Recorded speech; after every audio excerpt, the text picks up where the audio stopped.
Hello and welcome to this edition of FYI Weekly, your official source for City of Greensboro news and information. Below freezing temperatures are becoming more common at night, all the more reason to make sure you are prepared for winter weather alerts. The City of Greensboro encourages residents to bookmark the winter closings page on the city's website. This is the best way to stay up to date on changes to city government services and hours of operations during inclement weather. Simply visit greensboro-nc.gov/winter closings on the city's website. The winter closings page features a link to an interactive map that shows where snowplows are operating throughout Greensboro. There are also links to the city's official Facebook and Twitter pages. The page also includes the list of local news stations that update the status of city government closings and delayed openings. Now is the ideal time to visit the city's website and bookmark the winter closings page as we begin to experience winter weather events. Congratulations are in order for Melanie Neal, Executive Director of Guilford Metro 911.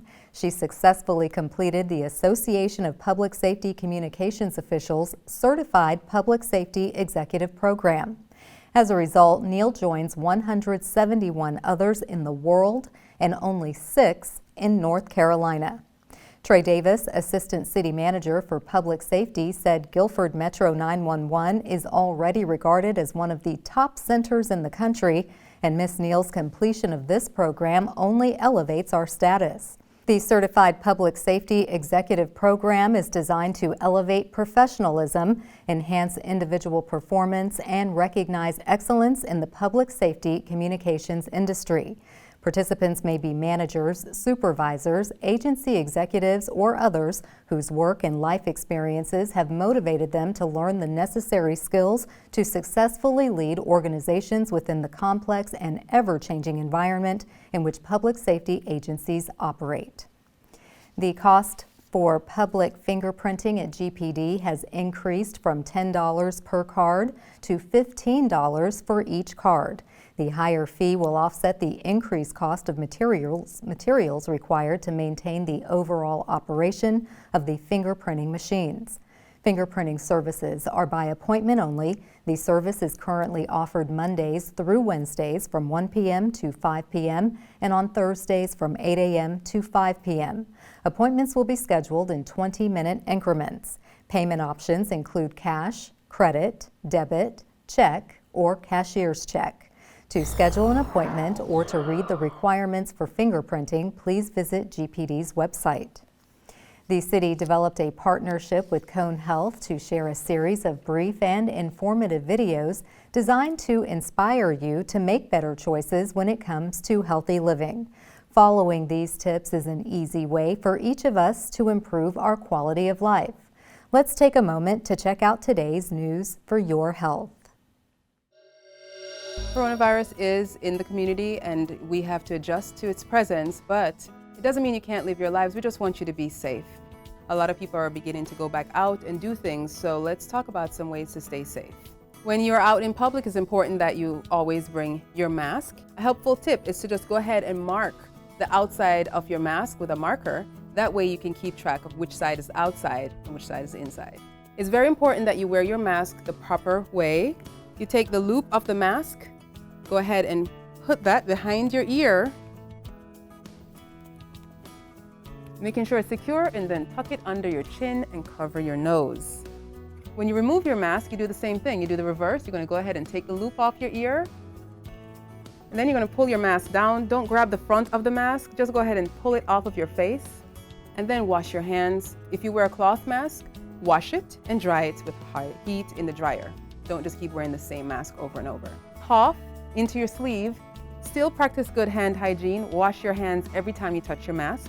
It's not 100% of a seal, but it decreases the risk of cross-contamination if someone talks or sneezes, and also prevents you from getting someone else sick. Wash your hands with soap and water for 20 seconds. The proper technique is to make sure that you wash from the fingertips all the way to your wrist, allowing your hands to get in full contact with the soap, lathering completely and rinsing. Items like pens, doorknobs, keyboards, remote controls, we call those high contact surfaces. Bring your own pen. Save yourself some time with having to decontaminate everything. Also clean off your steering wheel. Many of us eat in the car and we're rushing, so we eat our meal, touch the steering wheel, we touch our cell phones, and we can also contaminate ourselves that way. So wash your hands often and make sure that you are using your hand sanitizer when you're out and about. If you choose to wear gloves, they're single-use items, so you want to discard your gloves, not touching multiple surfaces because you'll contaminate everything. When out in public or with groups larger than 5 or 10 people, you always want to maintain social distancing. That means that you maintain about 6 feet between you and the next person when possible. It's also important to avoid crowded spaces when you can. Many places are beginning to limit how many people they let into stores, but you could do that on your own by just scanning the room and then waiting until the crowd passes. If you have symptoms of coronavirus, stay home, call one of the many clinics at Cone Health and you can do a virtual visit, and we'll talk with you about testing. Coronavirus is in our community, so as we adjust to this new normal, we want you to continue to live your lives. Just to remember to keep safe, keeping each other protected by following these tips. As some of you spent countless hours shoveling snow from your driveway, our field operations crew continues to make the rounds collecting leaves. We'll have that story and more news coming up after the break. Stay with us.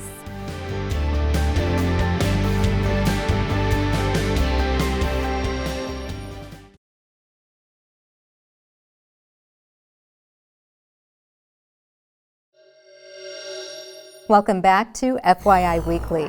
The city's final round of loose leaf collection is underway and scheduled to wrap up on Friday, January 28th. Keep in mind the schedule is subject to inclement weather delays. For best practices, property owners should do the following. Rake leaves to the edge of your yard behind the curb. Do not pile leaves in the street or on the sidewalk. Remove sticks, rocks, and any other debris that may damage city equipment. Do not park vehicles on, in front of, or near a pile of leaves. To determine when crews will reach your neighborhood, check the interactive map on the city's website. The city repurposes the leaves into compost, which is used to fertilize city gardens and landscaped areas. The compost is $20 per truckload and sold at the White Street landfill located at 2503 White Street. For more information about loose leaf collection, visit the city's website. Kids and teens ages 10 to 18 are invited to use their voices to write and perform poetry. The poems will focus on social justice topics such as race, gender identity, immigrant status, re-entry, and the impact of criminal records. This is part of a program called Voices of Change. This is a partnership with the Poetry Project and the City of Greensboro's Human Rights Department. Participants will meet on Wednesdays from 6 p.m. to 8 p.m. at the Experience at Callclue, located at 1700 Orchard Street. Masks are required. Sessions will take place on February 9th, March 2nd, April 6th, May 4th, and June 21st. There will be a final session at Revolution Mill on June 29th. The workshops will bring the kids together with members of the various boards and commissions and task forces that fall under the Human Rights Department. The goal is to allow the group to engage in thoughtful conversations and have an opportunity to ask questions about the various human rights topics. To register for the Voices of Change, send an email to info@thepoetryproject.com. The city's Ad Hoc Committee on African American Disparity will hold a virtual meeting at 6 p.m. on Thursday, January 27th. Participants and the public can join the meeting via Zoom using meeting ID 915-1305-6243. You can also join the meeting by phone, and you can call 301-715-8592. City Council approved the establishment of the committee in October 2020. The primary objective is to address barriers that prevent success for African American residents in Greensboro by way of policies, procedures, and regulations. Members of the Ad Hoc Committee on African American Disparity, Research Policy, and Procedures obtain community feedback and make recommendations to City Council regarding ways to improve resource access for African American populations in the city. Also on the meeting calendar, the Commission on the Status of Women will host its next monthly meeting at 6 p.m. on Tuesday, January 25th. Participants in the public can join the meeting via Zoom using meeting ID 868-9224-9073. Attendees can also join the meeting by phone by dialing 929-205-6099. The mission of the Commission on the Status of Women is to improve the quality of life for women in Greensboro. After 3 successful seasons, PB Greensboro is back. This democratic process allows residents to have a say in spending public funds. Coming up after the break, find out how you can advocate for your neighborhood. Stay with us.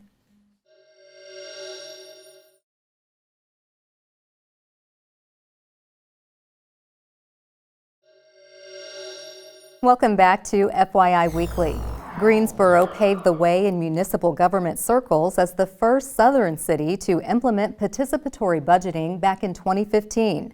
This concept invites residents to decide how taxpayer dollars are spent. Joining me now to promote PB Greensboro is Karen Kixmiller. She is a budget and management analyst for the city's budget department. Hello, Karen. Welcome to the show. Thank you. Thank you for joining me. Absolutely. So explain participatory budgeting for those who are not familiar. Okay, so participatory budgeting is a democratic process that allows residents of Greensboro to submit ideas, and then those ideas are ultimately voted on by residents, and they will be funded by City Council. And City Council has allocated $500,000 for projects, which is broken down into $100,000 per City Council district. Okay, I remember hearing about this when I first applied to the job 5 years ago, and I thought this is so revolutionary. And not only are you opening it up to residents, but teenagers as young as 14 can be part of this process, so that's really unique. With that, what role do residents actually play? So residents are the key to success for participatory budgeting, which I'm just going to call PB because it's a mouthful, but they play all roles in the process. They are the ones submitting the ideas. We need volunteers to take those ideas submitted by other residents and move them through the process to turn them into actual project proposals that then in turn get on the ballot. And then the city is invited to vote on projects in their city council district that they would like to see in their neighborhood, in their community, and then those projects are funded. So it really takes a lot of interest and participation with the community, and it's community-led and ultimately community-decided on projects. And it really does work. I know people are skeptical and you're saying, oh, the city's going to allow us to decide how to spend up to $100,000 in our district, but it does happen and a lot of great projects have come out of this. So can you give us some examples? Sure. We've had several murals that have been participatory budgeting or PB projects, safer crosswalks, bus shelters. This October, we had a Fall Farm Fest and composting demonstration at Keeley Park in District 2, and that was very well attended by the public. It was a fun time. People came out and learned about composting. We had live music. We had vendors selling local produce and handcrafted items. And then another big project that people are, I know, looking forward to is the downtown trolley that is expected to launch in September of this year. Wonderful. What I love about the projects is that it not only brings community together, but neighborhoods actually have to vote, as you say, but it is democratic in the sense that everybody gets a say. Absolutely. And it ultimately improves the quality of life or just the overall experience of these districts. Now, cycle 4 is what you're entering into, so congratulations on that. What is new and what can we look forward to? So in cycle 4, we're going to lead with a kickoff in February. On February the 2nd, it's going to be a kickoff and community workshop where we're inviting people to attend this virtual event where they'll learn more about participatory budgeting, hear from residents who have participated in the process, and then learn how we take ideas and move them to proposals on the ballot and even have an opportunity to suggest their own idea. Okay. In addition, we're going to have large poster boards on display throughout the city at city facilities, and residents can come and they can take a sticky note and put their idea right on the poster board, or there's a QR code on each of those posters. They can click on that QR code with their phone and submit an idea directly to us. Okay. Now, obviously, meetings are not everyone's thing, or they can't attend because of scheduling. If you do have an idea, how do you still get that out there? Sure. We will have the community workshop and kickoff event taped, so they can click on a link from our city website, which is pbgreensboro.com, and they can rewatch the event. They can submit ideas from the city website. They'll be in English and Spanish. And again, they can go to various parks and rec and library facilities across town and see those big display boards and submit an idea through those display boards. Okay, I love it. High tech, low tech. If you've got Post-it notes, put them to good use. Absolutely. Well, Karen, I'm so glad to see PB Greensboro continues to thrive and that you're bringing something new with each and every cycle. Do come back, give us updates on the projects that actually make it to the ballot. Absolutely, yeah. I'm looking forward to seeing what the community submits for projects and seeing those actually built. I am too. Thank you. Thank you.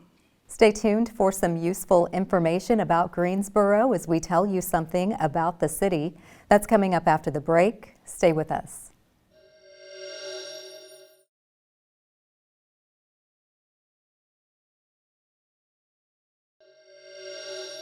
Welcome back to FYI Weekly. One way to stay informed about decisions that impact you and our city is by attending or tuning in to City Council meetings at 5:30 p.m. on the first and third Tuesday of the month. The fourth Tuesday is reserved for a meeting as needed. The City Council has resumed meeting in the Katie Dorset Council Chamber on Level 2 of the Melvin Municipal Office Building located at 300 West Washington Street. The public is allowed in person, but only in a limited capacity. Those who choose not to be in the building can participate virtually. The Greensboro City Council meetings are broadcast right here on GTN. The meetings are also streamed live on the city's website and on Roku. To review the council meeting schedule and agendas, please visit the city's website.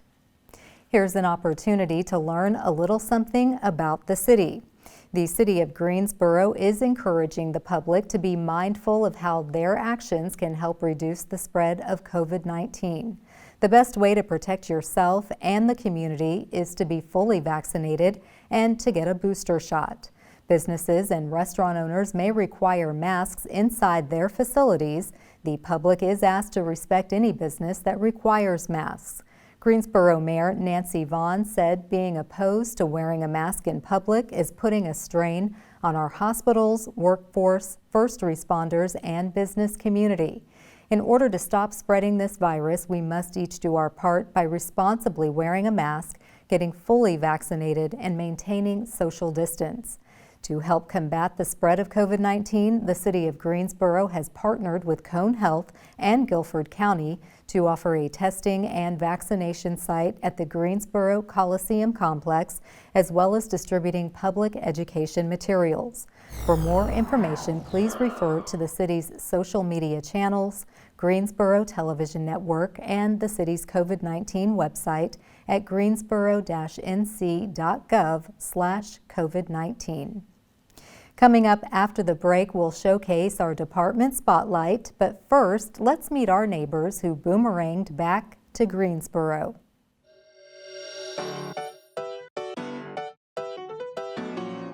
My name is Dominic Amendum, and I'm a professor at UNCG.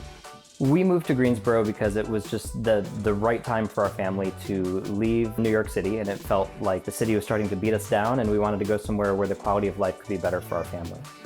We love to take our kids to all the playgrounds and parks around Greensboro. We go to LeBauer Park downtown. We have a small playground right here in Sunset Hills, so we're constantly out and about and enjoying the good weather that North Carolina has to offer.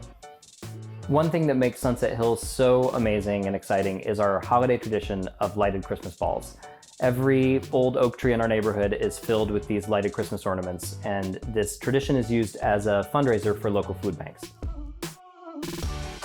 I'm Swati Argade, and I'm a fashion designer and educator. We love Sunset Hills so much. It's a great community, a lot of like-minded people. Every day we're out walking around with our family and our dog, meeting our neighbors and enjoying the historic neighborhood that it is.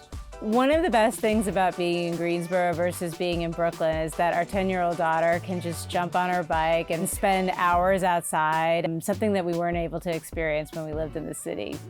There are definitely some restaurants that we love to eat at. Bandito Bodega is one of our favorites. We're going to Undercurrents on Friday. But my favorite place to eat in town is at my mom's house.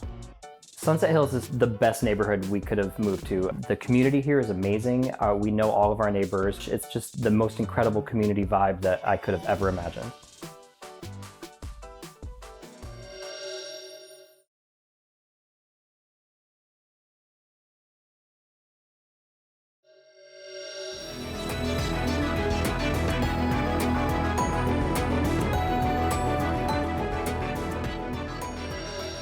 Welcome back. The City of Greensboro has more than 20 departments and several divisions committed to serving you, our residents and visitors. Let's go behind the scenes in our department spotlight. The Greensboro Police Department achieved national accreditation by the Commission on Accreditation for Law Enforcement Agencies Incorporated, or CALEA, for the 11th time. CALEA is the leading credentialing agency for law enforcement agencies and considered the gold standard of public safety. GPD underwent a gold standard assessment, and during the reaccreditation process, CALEA client service members reviewed policies and procedures every year for 4 years to verify compliance. Assessors examined all aspects of GPD to include community engagement, policies, procedures, equipment, and facilities. The assessors also interviewed members of the community and GPD employees. Participation in the CALEA accreditation process is voluntary, and less than 10% of all agencies in the U.S. are accredited through CALEA. In 1986, the Greensboro Police Department was the first law enforcement agency in North Carolina to receive CALEA accreditation, maintaining its accreditation for 35 years. Straight ahead on the other side of the break is this week's Way to Go GSO shout out. Stay with us.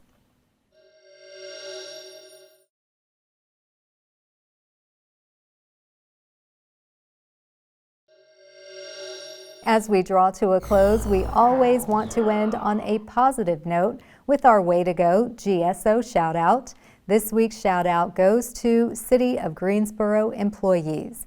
Several departments provided service in direct response to Winter Storm Izzy, from prepping roads in advance to taking hundreds of calls during and clearing streets after the snow. City staff worked around the clock.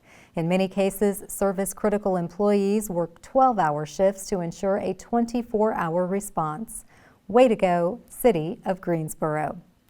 That concludes this edition of FYI Weekly, but you can easily stay connected to the latest city news by linking to us on Facebook, Twitter, YouTube, and Instagram. Alexa users can subscribe to our 5-minute flash briefings, which airs on 90.1 FM and 100.7 FM. Be sure to download our weekly podcast, Talk City Greensboro, and now GTN is streaming on Roku.